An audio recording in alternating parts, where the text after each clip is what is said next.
दौरान हम लोग खुदावंद के घर में मौजूद रहें ताकि हम खुदावंद के कलाम के वसीले से बरकत पाएं। बाइबल मुक़द्दस आपके पास यहाँ मौजूद है, उर्दू जबान में भी है, इंग्लिश में भी है और दो एक काफी हिंदी जबान में भी है। और जिस जबान में भी आप खुदा के कलाम को पढ़ सकते हैं, बराए मेहरबानी खुदा के कलाम को अपने हाथों में ले, क्योंकि वो लोग मुबारक हैं जो खुदा के कलाम को अपने हाथों में लेते हैं। मुक़द्दस लूका की इंजील का पहला बाब और उसकी 67 आयत से 79 आयत तक यानी 79 आयत तक पढ़े।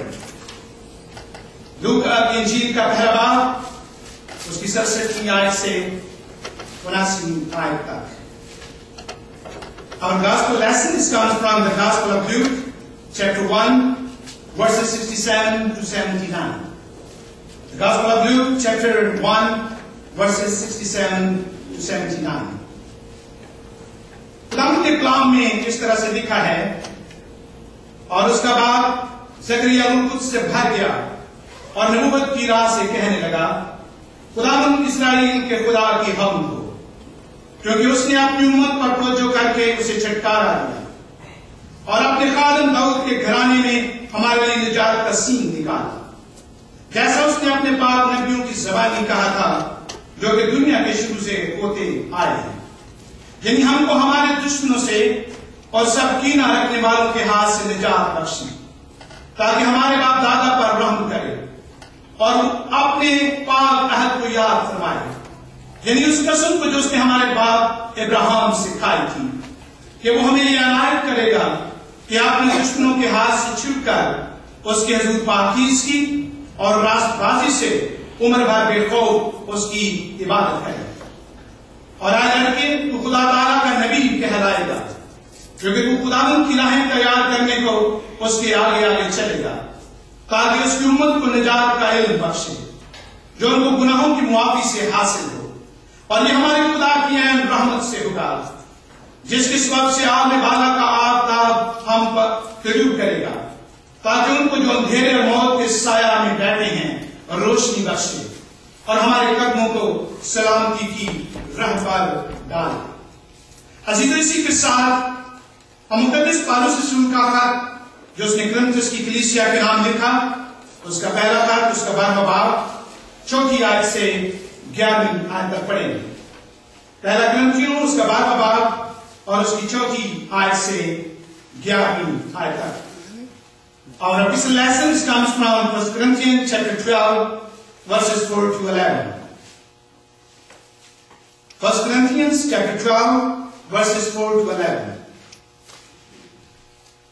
खुदावंद के कलाम में यूं बयान किया गया है, नेमतें तो तरह तरह की हैं, मगर रूह एक ही है, और खिदमतें भी तरह तरह की हैं, मगर खुदावंद एक ही है, और तासीरें भी तरह तरह की हैं, मगर खुदा एक ही है जो सब में हर तरह का असर पैदा करता है, लेकिन हर शख्स में रूह का जरूर फायदा पहुंचाने के लिए होता है, क्योंकि एक को रूह के वसीले से हिकमत का कलाम अनायत होता है और दूसरे को उसी रूह की मर्जी के मुआफिक अलमियत का कलाम।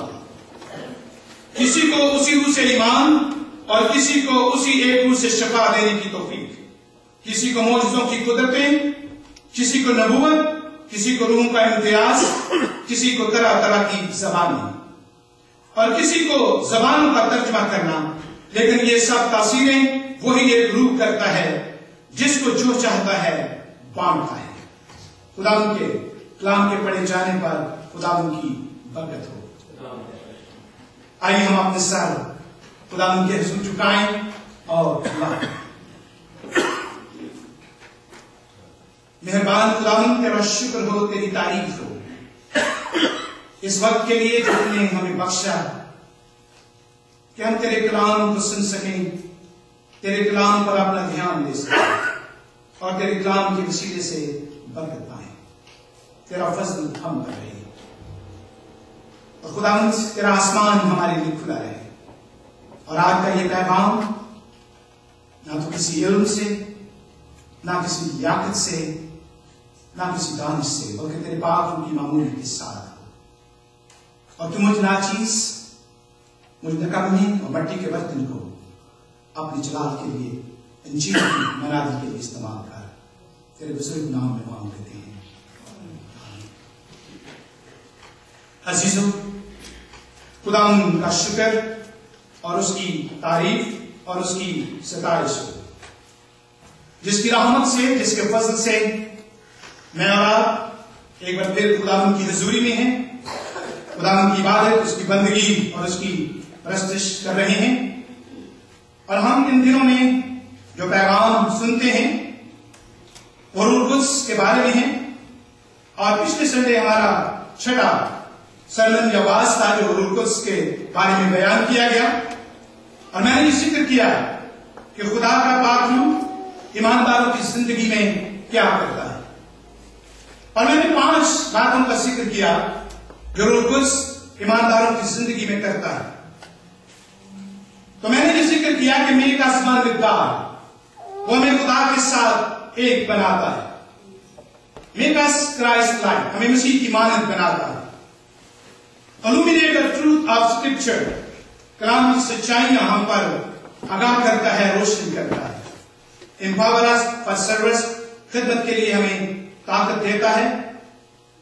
और आखिरी बात, bring meaning to our lives, हमारी जिंदगियों को बामानी बनाता है। और इसी से आज बाद दोपहर खुदा के कलाम में से जो पैगाम मैं आपके साथ शेयर करूंगा, उसका थीम या उसका ईमान इस तरह से है, baptism in the Holy spirit, खुदा के पाक रूह में बपतिस्मा। और आप अपने इर्द गिर्द इस बात को बहुत सुनते हैं। कुछ देर पहले एक शख्स ने मुझसे कहा कि भाई साहब, अगर कोई रूह कुद्स के बपतिस्मे की मनादी नहीं करता तो वो आली इंजील सुनाता है। तो मैंने उससे कहा कि मैं ना तो आली इंजील की बात करता हूं ना कोई और बात करता हूं, लेकिन मैं एक बात जानता हूं कि बाइबल मुकद्दस की तालीम क्या है रूह कुद्स के बपतिस्मे के बारे में।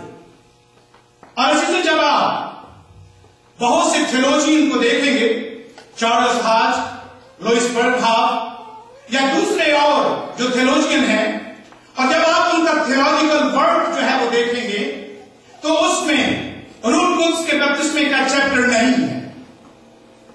और आज सबसे पहली बात जो मैं आपके सामने शेयर करना चाहूंगा वो यही है कि उन थियोलॉजियन ने क्यों रूह कुद्स के बपतिस्मे का जिक्र नहीं किया।